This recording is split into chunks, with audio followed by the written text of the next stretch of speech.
Mga boss, basahin natin to.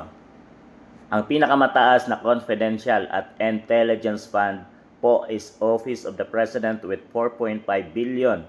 Next is Department of National Defense with 1.848 billion. Ayon yan kay DBM Secretary Pangandaman. Yan mga boss. Napakalaking budget. Pero ito, nung isang araw, may statement si DILG Secretary Rimulya tungkol kay Saldico. Ano nga ba yun mga boss? Eto, basahin natin. Nakiusap kami sa lahat ng mga Pilipino sa mundo na kung makita nila si Saldico, kung pwede nilang picturean, ipadala agad, i-post agad sa internet para may idea tayo kung nasaan na siya. Ayon yan kay DILG Secretary Rimulya. John Vic Rimulya mga boss. Napakalaking intelligence fund. Di nila mahanap si Saldico kung nasaang bansa na nagtatago ngayon. Pero yung si Arne Tevez na kanilang tinutugis ay mabilis nilang nahanap mga boss.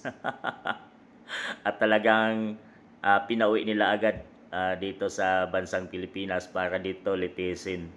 Pero ang Pangulong Rodrigo Roa Duterte ay hindi nila nilitis sa ating bansa at pinadala nila sa dahig sa ICC para doon litisin mga boss. Ayon sa mga netizens, DILG Secretary John Vic Remulla nanawagan sa publiko abroad kuhanan litrato itong si Saldico kapag nakita nila, pero bakit parang nagiging trabaho pa ng ordinaryong mamamayan ang paghahanap sa isang personalidad gayong malinaw namang may 4.5 billion intelligence fund ang Office of the President at 1.8 billion para sa National Defense. Kung hindi ninyo kayang gampanan ang tungkulin, binibigyan ng bilyon-bilyong pondo ang ano pa ang silbi ng mga hinihingi ninyong budget. Nanghingi sila ng budget para tugisin ang mga taong may kaso sa bansang Pilipinas pero di mahanap ni John Vic Rimulya kung nasaan na si Saldico. Sabi ng mga netizen, sayang yung budget na pinagkaloob sa mga department ninyo kung hindi nyo magamit para tugisin ang taong ito. Nakancel na yung passport ni Saldico pero hindi pa rin nila mahanap kung nasaang bansa na. Kaya nanawagan si John Vic mga boss.